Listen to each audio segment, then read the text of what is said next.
네, 국민의힘 이준석 전 대표가 낸 가처분 신청을 법원이 받아들이면서 당내 갈등이 걷잡을 수 없이 커지고 있습니다. 5시간이 넘는 의원총회 끝에 당원 당규를 정비해 새로운 비대위를 구성하기로 했지만 반발도 만만치 않습니다.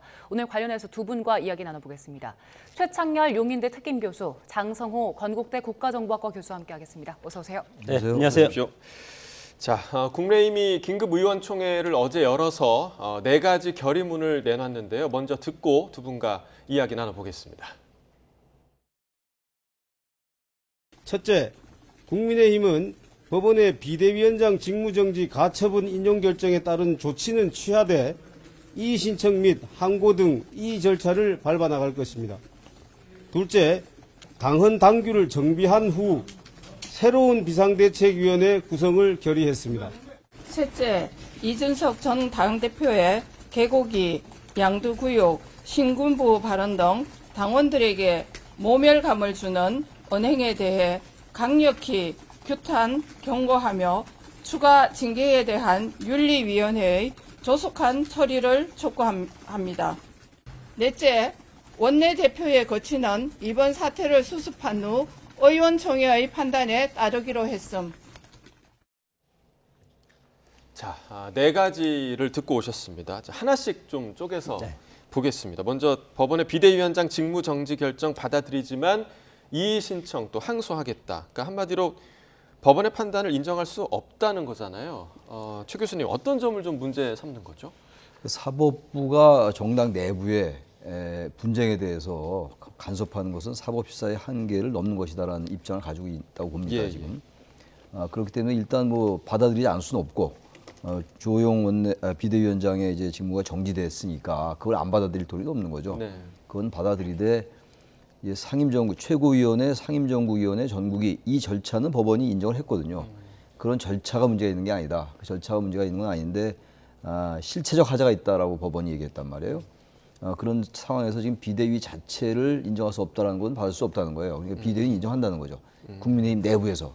그 주호영 비대위원장의 직무정지는 받아들이되 비대위는 이건 그대로 가져가겠다. 단지 그러나 현재 비대위가 어쨌든 간에 비대위원장이 그런 이제 직무정지 받았기 때문에 현재 비대위로서는 안 된다. 따라서 비대위를 새로 구성하겠다는 얘기예요. 당원 당규를 그 대신 고쳐서 현재 비대위가 법원에 의해서 사실상 정당성을 인정받지 못한 것이기 때문에 비대위를 새로 구성하겠다. 그래서 그 근거는 정당 내부의 일에 사법심사의 한계가 있다. 그래서 이거는 바람직하지 않다라는 그런 논리를 가지고 이제 이렇게 하는 건데 제가 그 26일 날 이제 이 법원 판결을 보고 이제 국민의힘이 어떤 조치를 취해 나갈까가 궁금했었잖아요. 그때 제일 우려스러웠던 게 이 부분을 또다시 법원의 신청에 이의를 제기한다든지 그렇게 하는 게 국민의힘으로서는 대단히 안 좋을 거라는 생각을 가졌었어요. 저는 개인적으로. 근데 그렇게 가고 있는 것 같아요. 지금. 이의 신청 제기하고 당원 당규 고쳐서 비대위 다시 만들고 이건 이제 법원의 결정에 사실상 불복하는 형태라고 봐야 되겠죠. 그렇죠. 뭐 법원의 절차가 있는 거니까 이의 신청이라는 절차는 있는 거니까 그 자체를 뭐라고 할 수는 없으나 저도 이 부분을 정치적으로 또 풀려고 하지 않고 다시 또 법원으로 가져가는 거잖아요. 이의 신청하고 또 만약에 받아들이지 않으면 또 항고도 갈 수 있는 것이고 그런 점에서 상당히 우려스러웠는데 그 길로 가는 것 같아요 지금. 어제 이제 국민의 의총을 보고 정당이라는 것은 원래 이제 정치적인 행위를 통해서 모든 사안을 진단하고 처방하고 실행하고 그리고 국민의 뜻을 받드는 그리고 그것을 의회로 보내서 입법화시키는 것이 정당의 목적 아니겠습니까? 물론 여기에는 절차적인 그리고 법적인 그런 부분도 있지만 지금 뭐 법원에서 가처분을 이준석 대표의 손을 들어줬다는 것은 정치적으로 패배했다는 겁니다. 사법부를 통해서 상당히 이런 것들이 법원으로 간다는 것 자체가 집권당의 정치력이 아직은 수준이 낮다. 저는 그렇게 평가를 할 수밖에 없고 법원에서 그렇게 판단을 했으면 이거에 대해서 저는 정치적으로 이거에 대해서 해법을 어제 결론을 내놨어야 한다. 그러나 어제 해법은 이의 신청하겠다는 거 아니겠습니까? 그리고 당헌 당규를 개정을 해서 새로운 비대위를 구성하겠다. 모든 것들이 저는 만만치 않고 어렵고 불가능할 것이다. 이렇게 이제 판단이 들고 그래서 사실은 어제의 그 해법은 법적인 해법을 선택을 한 것은 앞으로 국민의힘이 과연 어떻게 갈 것인가 상당히 어렵고, 어제 의원총회에 뭐 소수의 의견도 있지만 다수의 지금 박수영 의원이 발표한 그런 것들을 보면 당은 아직도 여전히 사법부의 판단을 했지만 비상 상황이다. 그래서 비상 상황으로 끌고 가겠다. 예. 그렇게 지금 주장을 하고 있는 것이고, 여기에 반해서 법원의 입장은 이준석 대표 체제의 선출은 정당했고, 그리고 앞으로도 정당하다. 그렇기 때문에 비대위는 어렵다. 왜냐하면 당원 당규 96조 1항부터 사망 사항을 보면 비대위 선출 요건이 있지 않습니까? 예. 그렇기 때문에 법원의 이런 것들을 과연 또 다른 비대위를 구성해서 아니면 당원 당규를 바꾸더라고 하더라도 그래도 이준석 대표 체제는 현재 살아있기 때문에 이것을 또다시 비대위를 구성을 한다 하더라도 법원에서 받아들여질 가능성이 없기 때문에 지금 어제 그런 결정은 결과적으로는 여러 가지 국민의힘 그리고 윤석열 대통령까지 영향을 끼칠 수 있는 저는 잘못된 판단이 아니었나 그렇게 생각이 듭니다. 예. 네, 결국 국민의힘 의원총회에서 일단 현재 비대위 체제는 유지가 어렵고 그래서 또 다른 비대위 체제를 만들 것이고 이거는 최고위 체제로 다시 돌아갈 수는 없다 이런 이야기잖아요. 그래서 국민의힘이 과거 최고위는 해산됐다 이런 판단을 내렸습니다. 주호영 비대위원장의 발언 듣고 오겠습니다. 최고위원회는 해산된 상태거든요. 그래서 거기도 돌아갈 방법도 없는 걸로 그렇게 지금 판단하고 있습니다. 새 비대위가 꾸려지면 거기서도 위원장을 맡으실 수 있는 건가요? 그거는 모르죠. 네, 해산된 비대위로 돌아갈 방법이 없다라고 판단한다라고 했습니다. 그러면 이게 이준석 전 대표가 돌아올 그 방을 아예 막는 거라고 볼 수 있을까요? 어차피 지금 이제 이준석 전 대표는 사실상 해임돼 있는 상태이잖아요, 지금. 예, 예. 그래서 법원에다 가처분 신청을 제기한 건데 이 전 대표가 지금 이제 법원의 판결과 지금 국민의힘이 가려고 하는 길이 너무 맞지 않는 게 뭐냐면요. 당원권 정지 6개월이 비상 상황을 만들 수 있는 상황은 아니라고 봤던 거잖아요. 비상하지 않다라는 예. 거예요. 근데 비상한 상황이 아닌데 비상대책위원회를 꾸렸다라는 이 자체를 문제 삼는 거거든요, 예. 법원은. 그리고 나서 물론 이제 그 아까 말씀드린 최고위원회에서 상임정국에서 전국 이 절차 자체는 뭐 의결을 하는 게 틀린 건 아니라 하더라도 당원권 정지 6개월이 어떻게 그 비상 상황이냐. 다시 말하면 당 대표의 권리라든지 그리고 최고위원회가 기능을 상실할 때 비대위를 꾸릴 수가 있는 거라고 당원에 나와 있단 말이에요, 지금. 당원에 나와 있는데 당 대표의 그 당원권 정지 6개월 이 부분은 당 대표의 권리가 아니라 사고다 이런 얘기예요. 그건 지난번에 국민의힘도 그렇게 규정을 내렸었어요. 예, 예. 그래서 직무대행 체제로 갔던 거였잖아요. 예. 권한대행이 아니라. 권선동 원내대표가 권한대행이 되지 않고 직무대행이 됐던 이유가 바로 그 이유였단 예. 말이에요. 당 대표가 권리된 것이 아니라 사고다. 6개월 후에 돌아오는 거니까. 그리고 난 다음에 그 내부 문자, 내부 총질 문자가 나오면서 이게 급전직하로 상황이 바뀌었단 말이에요. 비대위로 예. 갔던 거라고요. 이런 상황을 지금 법원은 전반적으로 인정하지 않는다고 봐야죠. 정치적으로. 비상한 상황이 아닌데 비상한 상황을 만들었다는 건데 지금 이야말로 비상한 상황이 됐다고 좀 봐요. 네네네. 다시 비대위를 만든다는 건 이건 굉장히 생각이 복잡해질 수밖에 없다고요. 지금 이러한 지금 법원의 이제 가처분 신청이 사실상 인용된 거잖아요. 사실상 인용이에요. 뭐 100% 인용이라고 단정을 할 수 없다 하더라도 사실상 인용된 상태에서 다시 비대위를 꾸리고 당원 당규를 바꾸고 이렇게 된다는 게 그 절차적으로는 또 다른 판단이 필요하겠습니다만 정치적으로 볼 때 과연 국민의힘이 가는 길이 맞는 것인가? 좀 그렇게 보기 어렵다고 생각합니다. 네. 그리고 이거는 윤 대통령도 어쨌든 여기에 포함되어 있는 거잖아요. 직간접적으로. 그 내부 총질 문자를 윤 대통령이 보낸 걸로 이제 그때 노출됐던 거니까 권선동 원내대표의 그 텔레그램 문자가 말이죠. 그렇다면 이 부분은 대통령에게도 상당한 부담을 주는 거라고 좀 봐요. 예. 그래서 이 부분이야말로 법으로 가지 말고 이제는 법원의 판단을 존중하면서 이걸 받아들이고 다른 정책 방법이 좀 있다고 생각해요. 원내대표 새로 뽑아가지고 그 새로 뽑힌 원내대표가 직무대행을 한다는 이렇게 할 수 있는 건데 예. 다시 비대위를 꾸린다라는 거는 전 이거는 뭐 상책이 아니다라고 생각을 합니다. 네.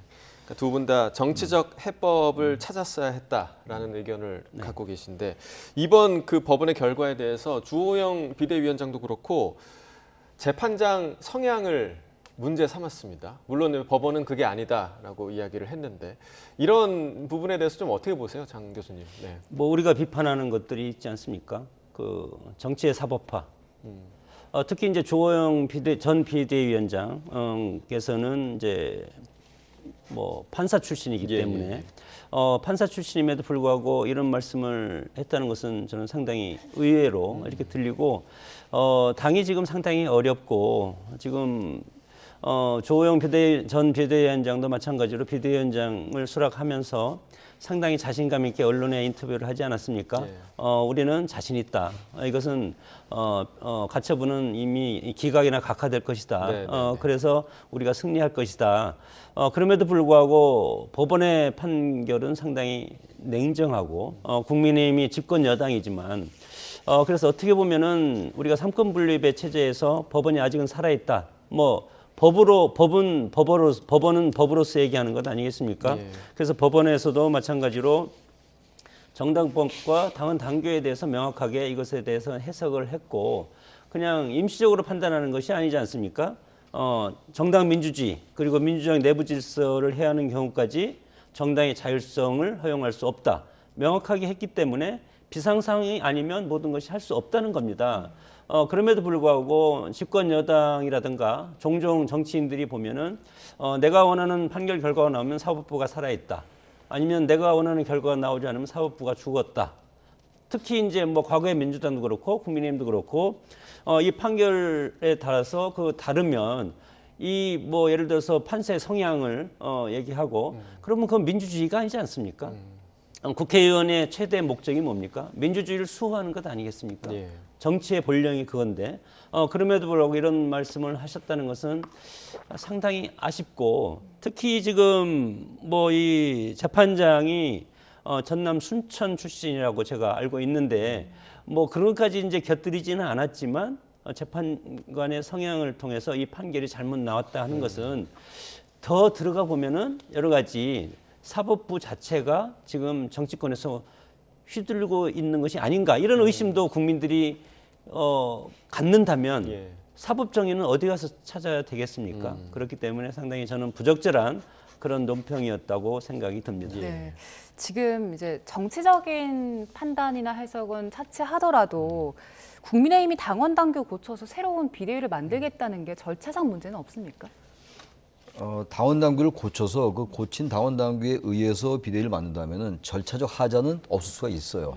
이번에도 법원에서 당원권 정지 6개월, 이준석 전 대표의 당원권 정지 6개월이 비상상으로 갈 수 있는 상황은 아니다 이렇게 판결을 내리면서도 제가 아까도 말씀을 드렸습니다만 그 절차 자체는 문제 삼지 않았어요. 그러나 실체적으로 하자가 있다는 거예요. 실체적으로. 그러니까 이른바 이제 조금 다른 비유이긴 한데 87년도에 이제 헌법이 개정돼서 구차회원이 돼가지고 이제 그 절차적 하자를 없애고 이제 선거를 치렀단 말이에요. 민주선거를.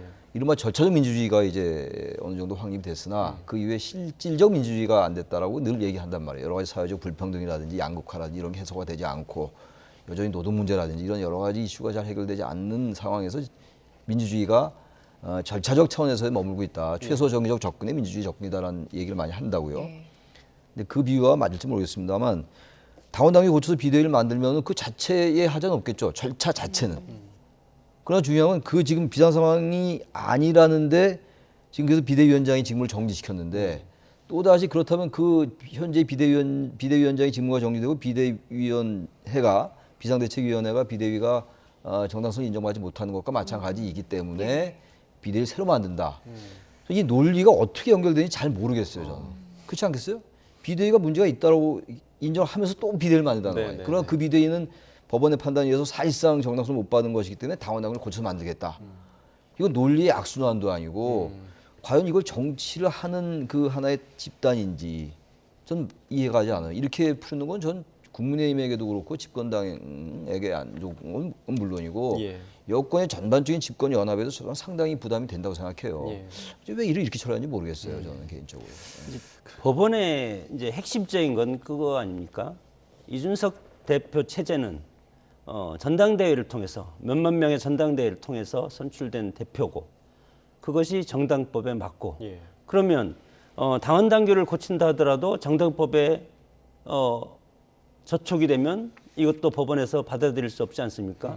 그렇기 때문에 위인설관이라고 그런 것도 있고 위인설법이라고 그런 말도 있고 당당하게 가지 않으면 법원에서 또 한 번의 여러 가지 상처를 국민의힘이 안을 수밖에 없기 때문에 저는 명확하게 해결 방안이 나와 있다고 봅니다. 정치적인 패배자들, 예. 정당은 결국은 치열하게 권력적 갈등이 이루어져서 그 권력적 갈등에서 승리한 사람이 그 정당을 끌고 가는 체제 아니겠습니까?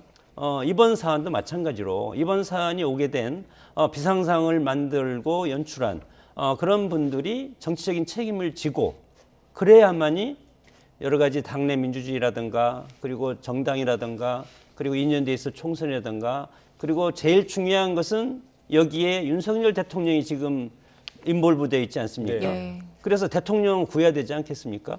그러기 위해서는 대통령을 구하는 길이 무엇인지 그런 것들을 지금 이 당을 현재까지 이끌어온 주류 세력이 국민들은 알고 있지 않습니까? 정치적 책임을 저는 져야 된다고 봅니다. 네. 대통령 생각까지 해야 된다라고 말씀을 해주셨고요. 결의문 그 세 번째를 보면요. 그 이준석 대표에 대한 추가 징계까지 지금 어제 의총에서 요구를 했거든요. 이게 그 사실 6개월 징계를 받은 것도 이게 공정한 거냐 이런 설왕설래가 좀 있었는데 추가 징계 좀 가능하다고 보십니까? 추가 징계 뭐 하려면 하겠죠. 뭐 정당이 마음 먹으면 하는 건데 지난번에 윤리위원회에서 최근에 이 전 대표의 그 발언이 과격하잖아요. 예. 저도 뭐 전 그렇게 적절치 않은 발언들을 많이 한다고 좀 보고 있는데 그러나 윤리위원회에서 징계는 없을 거다라고 얘기했던 거란 말이에요. 며칠 전에. 예. 근데 이제 상황이 이렇게 되니까 26일 날 법원의 판결이 내려지고 난 다음에 다시 징계를 촉구하는 이런 의결을 했단 말이죠. 어제 의원총회에서. 근데 이게 지금 징계라고 이런 상황으로 되는 게 아니잖아요, 지금. 이준석 전 대표의 그 발언이 너무 수위를 넘었고, 그야말로 돌아올 수 없는 강을 건널 수 없다는 걸 아는 것 같아요. 예. 그렇게 해서 하고 또 무슨 뭐 여론전도 하고 뭐 장외전을 한다 이런 얘기들을 하는데, 그거는 그것대로 적절치 않습니다만, 게다가 경찰의 그 수사도 남아 있어요, 변수로. 예. 이준석 전 대표의 그 성상납 의혹, 뭐 무마 등등 이런 것들 수사가 변수로 남아 있다 하더라도 그 부분 그 부분이고, 그건 그거고. 지금 발언에 대해서 이걸 다시 징계를 열어서 윤리를 열어서 징계를 하고 비대위를 새로 또 만들고 뭘 어떻게 하겠다는지 모르겠어요. 이렇게 하는 건 저는 해법이 정말 아니라고 봐요. 이준석 전 대표도 비판받을 점이 많이 있어요. 그리고 사실 국민의힘의 당원들이나 의원들이 보기에는 이건 도저히 받아들일 수 없다. 그럼 뭐 경향돼 있는 거 저는 충분히 이해할 수 있다고 생각합니다. 예. 제가 봐도 저건 너무 심하다. 발언들이. 아주 의도적인 발언들을 한다고 보는데 그럼에도 불구하고 어쨌든 법원의 판결이 이렇게 내려졌으면 이 부분을 다시 누차 강조하는 겁니다만 방법이 여러 가지 있다고요. 대체로 이제 객관적으로 특정 이제 이준석 전 대표와 이 이른바 윤핵관 핵관이라는 분들과의 권력 다툼이라고 보는데 공천권을 둘러싼 당을 이제 주도하겠다는 그런 하나의 다툼으로 보지만 여기서 양쪽이 다 양쪽 세력의 그 세력권이 있지 않는 객관적인 시각에서 볼 때 과연 이렇게 하는 게 올바른 길인가라는 생각을 해볼 필요가 있어요. 정말 성찰해야죠. 예. 그러면 이른바 윤핵관이라는 분들이 정치적인 후퇴의 방법이 있잖아요. 그걸 뭐 대통령께서 나서서 그걸 정리할 수 있다고 봐요. 그래야 이 사태를 해결할 수 있는 거 아니겠어요? 다시 말해 원점에서 이 부분을 제로 베이스에서 이걸 출발해서 고쳐나갈 생각을 해야지 네. 당원당이 고쳐서 비대위 또 만들고 또 이준석 전 대표 또 징계하고 그럼 어떻게 하겠다는 건지 모르겠어요. 과연 정치를 하겠다는 건지 정치의 사업화를 아주 스스로 자초하잖아요. 정치가 사법에 의해서 휘둘리게끔 아예 자초하는 길로 가고 있다 이런 얘기예요. 네. 이거는 국민의힘이 좀 생각을 다시 고쳐서 해서 좀 상황을 좀 정치적으로 보고 용기 있게 관용을 베푸고 이렇게 가는 게 맞지 않나. 그게 정치 아니겠느냐. 예. 지금 이건 정치 얘기는 저는 아닌 것 같아요. 예. 최 교수님 말씀에 조금만 제가 좀 이제 징계와 관련해서 지금 뭐 양두구역 같은 것은 뭐 메타포 은유법을 써서 정치인들이 통상적으로 사자성어 많이 쓰지 않습니까? 그렇기 때문에 이런 것들이 뭐 징계 사유가 될 것인가? 뭐 법원에 가면 다 또 징계 사유가 안 된다고 물론 그렇게 나올 가능성이 상당히 크고 특히 이제 절대자라든가 신군부 같은 것은 이제 탄원서에 나오는 내용입니다, 이게. 그래서 탄원서를 이준석 대표가 공개한 것은 아니고 당의 누군가가 공개했다고 지금 이준석 대표는 주장하고 있기 때문에 그렇죠. 이런 것들이 징계에서 다시 이런 것들을 재징계하겠다고 손을 쓰는 순간 또다시 또 다른 역풍을 맞을 가능성이 상당히 크기 때문에 조심스럽게 해야 된다고 봅니다. 네, 그리고 결의문 마지막 보면은 원내대표 거치는 사태를 수습한 뒤에 의원총회 거쳐서 일단 그 판단에 따르기로 한다는 건데 그러면은 당분간은 지금 권성동 원내대표 체제로 유지가 된다는 거죠? 그럴 수밖에 없겠죠. 원내대표니까 지금 현재 입장이. 게다가 주호영 비대위원장은 직무가 정지된 예. 상태고 권성동 원내대표가 할 수밖에 없죠. 그래서 당원당규 고치고 비대위 만들어서 그때 비대위원장도 누가 될지 모르겠으나 그때까지 이게 순탄하게 그렇게 갈지 잘 모르겠어요. 그 상태로 가지는 않을 것 같고 권성동 원내대표도 좀 결단을 내렸으면 좋겠다는 생각을 좀 합니다. 여러 가지 문제의 그 중심에 권 원내대표가 있는 게 사실이잖아요. 근데 그 부분은 그대로 놔두고 자꾸 다른 쪽에 손을 대려 하니까 자꾸 상처가 덧나는 거라고 좀 봐요. 상처를 낫게 하려면 그 근본적인 치유를 해야죠. 그 자꾸 옆에 긁고 이러면 더 덧나잖아요. 종기 같은 것도. 전 그런 비유가 맞는지 모르겠습니다. 그렇게 지금 국민의힘이 가는 길은 전 정도는 아니다라고 생각합니다. 네. 자, 저희가 이제 시간이 충분치 않아서 계속 국민의힘 얘기만 했는데 더불어민주당 오늘 전당대회입니다. 네. 오늘 전당대회 얘기를 조금 그래도 한번 해봐야겠습니다. 거의 뭐 이제 이재명 의원이 되는 거 아니냐라는 네. 분위기가 굳혀져 가고 있는데 지금 보니까 전당대회에서 권리당원 투표율이 37% 정도 지금 나오고 있거든요. 오늘 전망과 동시에 이 숫자가 좀 의미하는 게 무엇인지 한번 좀 분석을 해주시죠. 지금 워낙 뭐 전반적으로 이재명 후보가 압도적이기 때문에 지금 이제 대의원 투표는 좀 뭐 이제 친문 쪽 성향의 이제 대의원들이 많으니까 예. 조금 뭐 어느 정도의 격차가 좁혀질지 모르겠습니다만 수치를 따진 건 별로 의미가 없는 것 같아요. 별로 의미가 없는 것 같고 압도적으로 이제 이재명 후보가 당선될 겁니다. 아마 전국 대의원 대회에서 전당대회니까. 예. 근데 저는 하나를 지적하고 싶은 게 이번에 민주당 전당대회 과정 속에서 과연 국민들이 뭐가 남았나? 어대명하고 무슨 뭐 확대명밖에 남은 게 없는 것 같아요. 게다가 당원 80조 개정을 하느냐 안 하느냐. 개정 안 한다고 했다가 결국은 중앙에서 다시 올려서 또 통과시켰잖아요. 이것도 저는 민주당도 제대로 가는 것 같지가 않아요. 네. 일사부재의의 원칙이 있단 말이에요. 한번 부결되고 다시 올릴 때 그 다시 올리는 그 명분이 두 개 중에서 하나 뺐다는 거 아니에요. 권리당원 아니 전당원 투표를 이제 우선하는 거 그건 뺐다. 그래서 일사부재의의 원칙에 위배되지 않는다고 보는 건데 그것도 억지 논리죠. 그러니까 민주당의 이제 이재명 대표가 되면 이재명 후보가 되면 공천권을 가질 것이고 예. 뭐 친명 뭐 비명 이런 얘기들 하니까 예. 친이재명 대 비이재명계의 저는 이 갈등이 상당히 본격화될 것 같고 어쨌든 전당대회가 워낙 뭐 이제 격차가 벌어져서 그렇긴 합니다만 네. 국민들에게 어떤 그 메아리를 남긴 전당대회는 아니었다. 그리고 당원 80조를 개정하냐 안 하냐만 남은 게 아닌가. 또 심하게 말하면 그런 비판을 안 할 수가 없습니다. 네. 네. 네.